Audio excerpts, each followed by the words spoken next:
국회의원 경기도 안성 윤종군 의원입니다. 먼저 참석자 소개를 해드리겠습니다. 우리 경기도 광주의 안태준 의원님 참석하셨습니다. 전남 순천의 김문수 의원님 참석해 주셨습니다. 지금 김병기 원내대표 정비실장 맡고 있는 정리찬님 참석해 주셨습니다. 오늘 룸살롱 접대 의혹을 가지고 있는 지기현 판사의 교체와 공수처의 신속하고 강력한 수사를 촉구하는 기자회견을 갖게 됐습니다. 우리 국민 여러분과 언론인 여러분께 한번 여쭤보고 싶습니다. 어떤 범죄 혐의자가 큰일을 앞두고 6년간 잘 쓰던 휴대폰을 교체했다면, 그리고 또 관련된 의혹이 제기되었을 때 3달밖에 안 쓴 휴대폰을 또 교체했다면 정상적인 행위일까요? 정상적인 수사기관이라고 한다면 범죄 혐의가 짙은 이런 행위에 대해서 강력한 수사를 하게 될 것입니다. 이 사람은 다름 아닌 지기현 재판관 얘기입니다.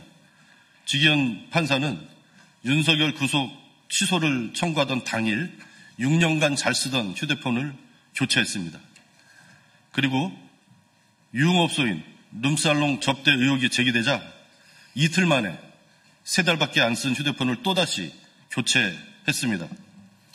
숨기려는 자가 범인일 것입니다. 은폐하려는 자가 범인일 것입니다. 그럼에도 불구하고 대법원 윤리감찰관실은 봐주기로 일관했습니다. 지기현 판사는 국민의 신뢰를 잃었습니다. 대법원의 국민 불신 또한 초래하고 있습니다.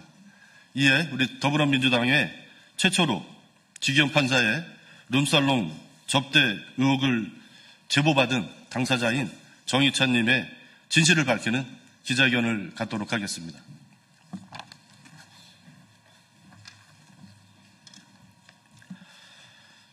룸살롱 접대 의혹 지기현 판사를 교체하고 공수처는 신속하고 강력한 수사로 진실을 밝혀주십시오. 내란 재판관 지기현 판사의 내란 동조 행위에 분노를 금할 수 없습니다. 내란 우두머리 윤석열을 구속 취소한 당사자입니다. 윤석열을 단 한 차례도 출석시키지 않고 걸석 재판을 허용하고 위헌법률심판제청 재판에는 출석시키며 재판 쇼핑을 돕고 있습니다. 단 한 차례의 공개 재판도 하지 않은 것과 더불어 지난 4월 14일부터 9월 26일까지 주일에 총 18차에 걸쳐 재판을 진행하고 있을 뿐입니다. 박근혜 국정농단 재판부가 주 3회 총 105차례 재판을 진행한 것과 비교한다면 재판 태업이나 다름이 없습니다. 이러한 지기현 판사에 대한 대법원의 제19 감싸기는 결국 내란 연장으로 귀결될 것입니다. 저는 지난 5월 지기현 판사 룸살롱 접대 의혹을 더불어민주당에 처음 제보한 당사자입니다. 윤석열이 석방된 3월 8일 새벽 평소 알고 지내던 제보자로부터 지기현의 룸살롱 접대 사진을 처음 제보받았을 당시에는 국회의장실 정무기획 비서관으로 근무하였습니다. 이후 제보자로부터 사건 전반에 대한 상황을 청취하고 해당 룸살롱을 현장 확인할 당시인 4월 29일에는 사인 신분이었습니다. 지난 6월 15일부터는 더불어민주당 원내대표 정무실장으로 근무하고 있습니다. 저는 이 사건과 관련하여 지금까지 참고인 신분으로 2차례 공수처 수사를 받았습니다. 대법원의 신속한 윤리감찰 결과 발표와 공수처의 적극적인 수사를 기대했습니다. 또한 저에게 사진을 보내온 제보자의 신원 보호를 위해 그동안 침묵하였습니다. 그러나 오늘 대법원 감사위원회는 현재까지 확인된 사실관계만으로는 직무관련성을 인정하기 어렵다는 심의 결과를 발표하였습니다. 아울러 대법원 윤리감사관실은 대상 백관 지기현은 법조 선배로서 법조인이 적은 지역에 홀로 내려와 일하는 후배들인 이들을 격려하며 밥을 사주며 친분을 가지게 돼 코로나 전까지 1년에 한 번씩 만났다며 평소 대상 법관이 비용을 지불하며 후배인 동석자들과 1차에서 함께 술을 마시는 사이라고 밝혔다는 입장을 발표했습니다. 이는 제가 제보자로부터 받은 제보 내용과 명백히 배치되는 것입니다. 첫째, 제보자는 1년에 한 번이 아니라 지난 수년간 본인이 직접 20여 차례 룸살롱 접대를 했다고 말했습니다. 둘째, 대상 법관 직위원이 비용을 지불한 것이 아니라 제보자가 비용을 지불했다고 말했습니다. 셋째, 1차에서 식사와 술을 마시는 사이 수준을 넘어 회원제로 운영되는 수백만 원대의 비용이 드는 룸살롱 접대임을 분명히 말했습니다. 제보와 관련된 상세한 사건 일지는 아래와 같습니다.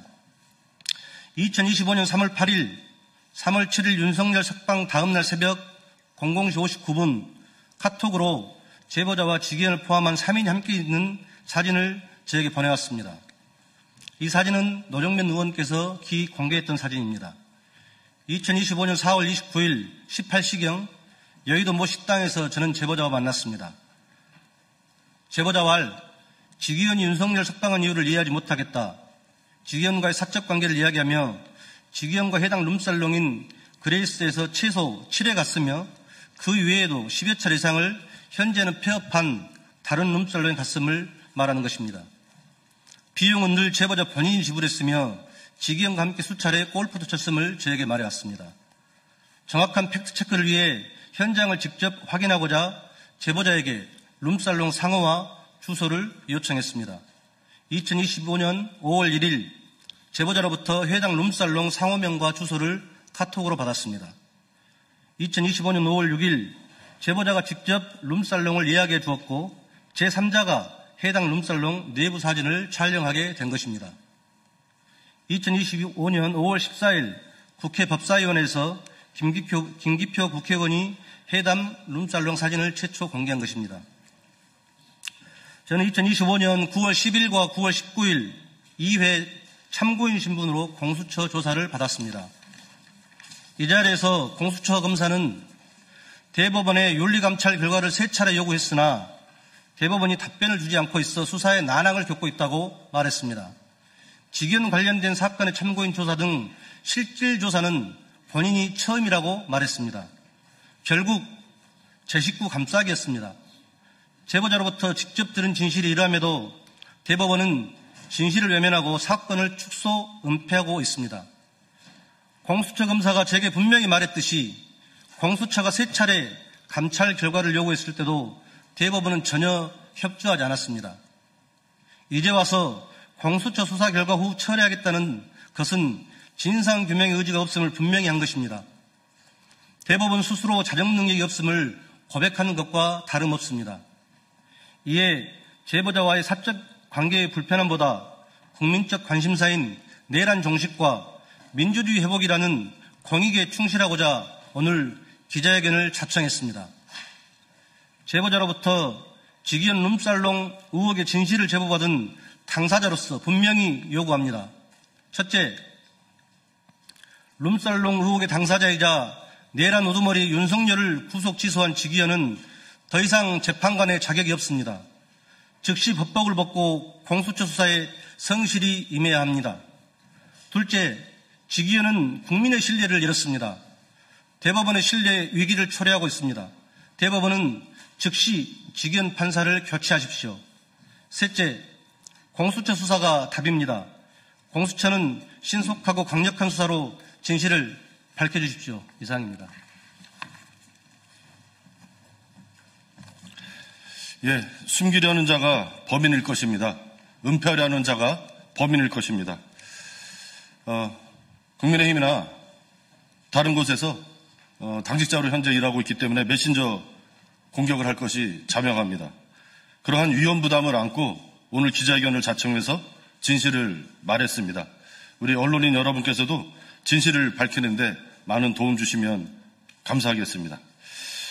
제보자와 주고받은 모든 카톡 등 자료는 공수처에 이미 제출을 했습니다. 우리 기자 언론인 여러분께서도 진실 밝히는데 많이 협조해 주시기를 부탁드리겠습니다. 예, 이상으로 기자회견 마치겠습니다. 더불어민주당 국회의원 경기도 안성 윤종군 의원입니다. 먼저 참석자 소개를 해드리겠습니다. 우리 경기도 광주의 안태준 의원님 참석하셨습니다. 전남 순천의 김문수 의원님 참석해 주셨습니다. 지금 김병기 원내대표, 정부시장 맡고 있는 정인찬님 참석해 주셨습니다. 오늘 룸살롱 접대 의혹을 가지고 있는 지기현 판사의 교체와 공수처의 신속하고 강력한 수사를 촉구하는 기자회견을 갖게 됐습니다.